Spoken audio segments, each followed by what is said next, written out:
அஸ்ஸலாமு அலைக்கும் வரஹ்மத்துல்லாஹி வபரகாத்துஹு. ஹூத் நபியை பற்றி இப்போ நான் சொல்ல போகிறேன். குர்ஆனில் கூறப்பட்ட 25 நபிமார்களில் ஹூத் அலைஹிஸ்ஸலாம் அவங்களும் ஒருத்தவங்க தான்.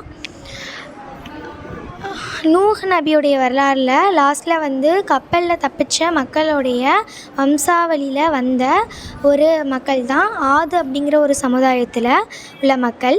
ஆது சமுதாயத்தில் உள்ள மக்கள் எல்லாமே ரொம்ப பலசாலியாக இருப்பாங்களாம். எந்த அளவுக்கு பலசாலியாக இருப்பாங்கன்னா, மலையை குடைஞ்சி அதில் மாளிகைகள் கட்டுற அளவுக்கு ரொம்ப பலசாலியாக இருப்பாங்களாம். அல்லாஹ் இவங்களுக்கு நிறைய செல்வத்தையுமே கொடுத்துருந்தாங்களாம்.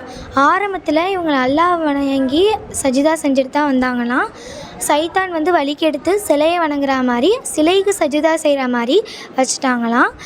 இதை கண்டு அல்லாஹ் இறை தூதரை அனுப்பணும்னு சொல்லிட்டு அந்த மக்கள்லேருந்து ஒருத்தவங்களை தேர்ந்தெடுத்து ஹூத் அலைஹிஸ்ஸலாம் அப்படின்னு ஆது சமுதாயத்துக்கு இறை தூதரை அனுப்புனாங்களாம். அந்த ஹூத் அலைஹிஸ்ஸலாம் எல்லா மக்கள்கிட்டையுமே இந்த மாதிரி அல்லாஹ் தான் ஒருவன், அல்லாவை தான் நீங்கள் வணங்கணும், அல்லாஹ்வுக்கு தான் சஜிதா செய்யணும், அல்லாஹ் தான் நம்மளை படைச்சான்னு நிறைய சொல்கிறாங்க. ஆனால் அந்த மக்கள்லாம் சொல்கிறாங்க, நீ ஒரு பொய்யன், நீ சொல்கிறத நான் கேட்க மாட்டேன் அப்படின்னு சொல்கிறாங்க. அதுக்கு ஹூத் அலைஹிஸ்ஸலாம் சொல்கிறாங்க, நான் என்ன பண்ணால் நீங்கள் இஸ்லாத்தை ஏற்றுப்பீங்க அப்படின்னு கேட்கும்பொழுது அந்த மக்கள் சொல்கிறாங்க, இந்த இதுக்கு ஆது சமுதாயத்துக்கு நீங்கள் ஏதாச்சும் தண்டனை அல்லாஹ்ட்ட கேட்டு இறக்க சொல்லுங்கள் அப்படின்னு சொல்கிறாங்க. அப்போது ஹூத் அலைஹிஸ்ஸலாம் சொல்கிறாங்க, சரி அப்படின்னு சொல்லிட்டு அந்த இடத்த விட்டு போயிடுறாங்க. அப்போது ஹூத் அலைஹிஸ்ஸலாம் அல்லாஹ் கிட்ட துவா கேட்குறாங்க. அதுக்கப்புறம் அந்த அல்லாஹ் அவங்களுக்கு ஹூத் அலைஹிஸ்ஸலாமுக்கு தெரிஞ்சிருது, சில மக்கள் மட்டுமே பார்த்திங்கன்னா ஆது சமுதாயத்தில் உள்ள சில மக்கள் மட்டும் இஸ்லாத்தை ஏற்றுக்கிறாங்க, சில மக்கள் மட்டும் இஸ்லாத்தை ஏற்றுக்கலை. அந்த ஹூத் அலைஹிஸ்ஸலாமுக்கு தெரிஞ்சிருது, இந்த உலகத்தை அல்லாஹ் அழிக்க போகிறான் அப்படின்னு. தெரிஞ்சோன்னே அல்லாஹ் ஒரு கட்டளையிடுறான், நீங்களும் இஸ்லாத்தை ஏற்றுக்கிட்ட மக்களும் மட்டும் இந்த இடத்த விட்டு போயிடுங்க அப்படின்னு சொல்கிறாங்க. அது மாதிரியே ஹூத் அலைஹிஸ்ஸலாமும் இஸ்லாத்தை ஏற்றுக்கிட்ட மக்களும் மட்டும் அந்த ஊரை விட்டே போயிடுறாங்க.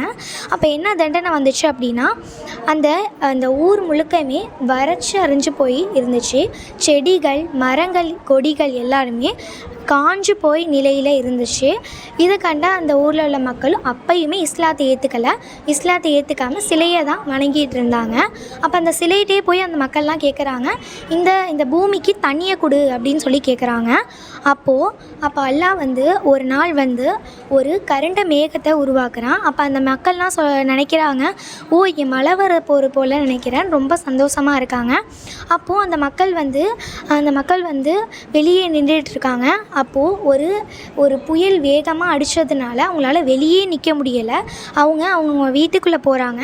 வீட்டுக்குள்ளே போயும் வேகமாக அடித்ததுனால அவங்க வீடே அடிச்சுட்டு போகிற அளவுக்கு வேகமான காற்றடிச்சதுனால அந்த உலகமே அழிஞ்சு போயிடுது.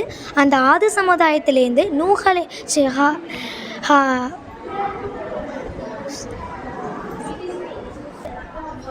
ஹூத் அலைஹிஸ்ஸலாமும் இஸ்லாத்தை ஏற்றுக்கிட்ட மக்கள் மட்டும் அந்த நாட்டை விட்டே அந்த ஊரை விட்டே போயிட்டாங்க. அப்போ அவங்க ஆது சமுதாயத்தில் உள்ள மக்கள் கடினமாக உழைச்சி அவங்க மாளிகையை கட்டின எல்லா மாளிகையுமே இடிஞ்சிருச்சு.